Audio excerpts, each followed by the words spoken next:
പഞ്ചാബിൽ കർഷക സംഘടനകൾ ആഹ്വാനം ചെയ്ത മെഗാ ബന്ദ് ഇന്നാണ്. ഖനൌരിയിൽ നിരാഹാരമിരിക്കുന്ന കർഷക നേതാവ് ജഗ്ജിത് സിംഗ് ദില്ലേവാളിന്റെ ആരോഗ്യസ്ഥിതി മോശമായതിനെ തുടർന്നാണ് കർഷകർ പ്രതിഷേധം കടുപ്പിക്കുന്നത്.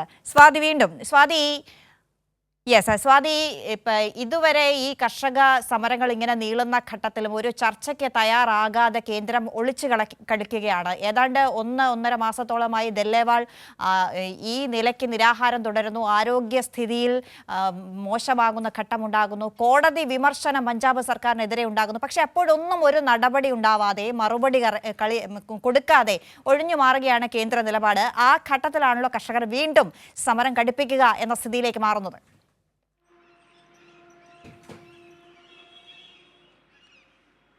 തീർച്ചയായും അന്ന, ഈ ജഗ്ജിത് സിംഗ് ദില്ലേവാളിൻ്റെ ഈ നിരാഹാര സമരം ആരംഭിച്ചിട്ട് ഏകദേശം 33 ദിവസം പിന്നിട്ടു. അതായത് കഴിഞ്ഞ നവംബർ 26-നാണ് അദ്ദേഹം ഈ സമരം ഇരിക്കാൻ തുടങ്ങിയത്. അതിനുശേഷം ഇന്ന് 33 ദിവസം പിന്നിടുമ്പോൾ അദ്ദേഹത്തിൻ്റെ ആരോഗ്യസ്ഥിതി സംബന്ധിച്ച് വലിയ ആശങ്കയാണ് കർഷകർ മുന്നോട്ട് വയ്ക്കുന്നത്. അതോടൊപ്പം കഴിഞ്ഞ ദിവസം ഈ കേസ് പരിഗണിക്കവേ സുപ്രീം കോടതി അടക്കം ഈ വിഷയം ചൂണ്ടിക്കാണിച്ചിരുന്നു. അദ്ദേഹത്തിൻ്റെ ആരോഗ്യസ്ഥിതി, രക്തസമ്മർദ്ദം ഏറ്റവും താഴുന്നു. അതോടൊപ്പം തന്നെ ഹൃദയസ്തംഭനം ഉൾപ്പെടെ സംഭവിക്കാനുള്ള സാധ്യതകളാണ് ആരോഗ്യ വിദഗ്ധർ ചൂണ്ടിക്കാണിച്ചത്. അതിന് പിന്നാലെയാണ് വീണ്ടും ഈ കേസ് സുപ്രീം കോടതിയുടെ പരിധിയിൽ വരികയും സുപ്രീം കോടതി വലിയ വിമർശനം പഞ്ചാബ് സർക്കാരിനെതിരെ ഉന്നയിക്കുകയും ചെയ്യുന്ന സാഹചര്യമുണ്ടായി.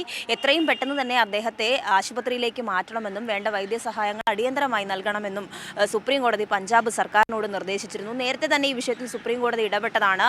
എന്നാൽ പഞ്ചാബ് സർക്കാരിൻ്റെ ഭാഗത്തു നിന്നും ഇത് സംബന്ധിച്ച് യാതൊരു നീക്കങ്ങളും ഉണ്ടായില്ല എന്നുള്ള വിമർശനം കൂടി കഴിഞ്ഞ ദിവസം സുപ്രീം കോടതി ഉന്നയിച്ചിരുന്നു.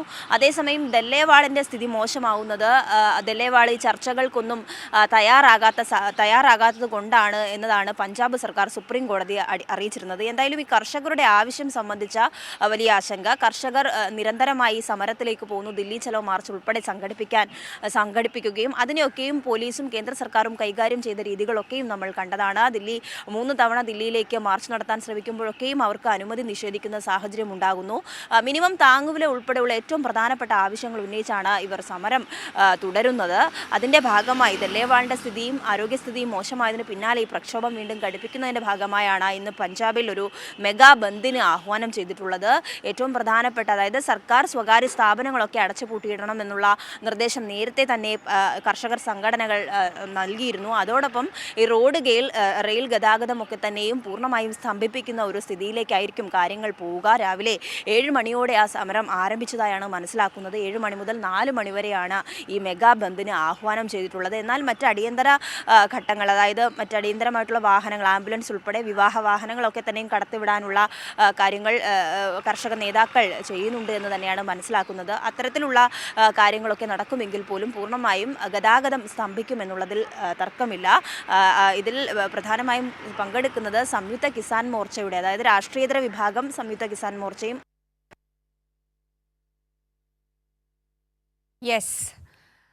പഞ്ചാബിൽ കർഷക സംഘടനകൾ ആഹ്വാനം ചെയ്ത മെഗാ ബന്ദ് ഇന്നാണ്. ഇതുവരെയും കേന്ദ്ര സർക്കാർ ഇതിലൊരു തീരുമാനം പറയാത്തതിലോ അല്ലെങ്കിൽ ഒരു ചർച്ചയ്ക്കിരിക്കാൻ പോലും തയ്യാറാകാത്തതിലുള്ള പ്രതിഷേധ സൂചകമായി സമരം വീണ്ടും കടുപ്പിക്കാനുള്ള നീക്കത്തിലാണ്. ആശുപത്രിയിലുള്ള ദില്ലേവാളിൻ്റെ ആരോഗ്യസ്ഥിതി മോശമായിക്കൊണ്ടിരിക്കുകയാണ്. കഴിഞ്ഞ ദിവസം ഈ വിഷയത്തിൽ കോടതി വിമർശനം വരെ പഞ്ചാബ് സർക്കാരിന് ഉണ്ടായിരുന്നു. പക്ഷേ കർഷകർ പ്രതിഷേധം കടുപ്പിക്കുന്ന ഘട്ടത്തിൽ തന്നെയാണ് ഇപ്പോഴും അവിടെ സ്ഥിതിഗതികളുള്ളത്. സർക്കാർ ഇതിലൊരു മറുപടി പറയാതെ, ചർച്ചയ്ക്ക് തയ്യാറാകാതെ ആ പ്രതിഷേധത്തിന് അയവ് വരും എന്ന് പ്രതീക്ഷിക്കാൻ കഴിയില്ല. സ്വാതി സന്തോഷാണ് വിവരങ്ങൾ നൽകിയത്.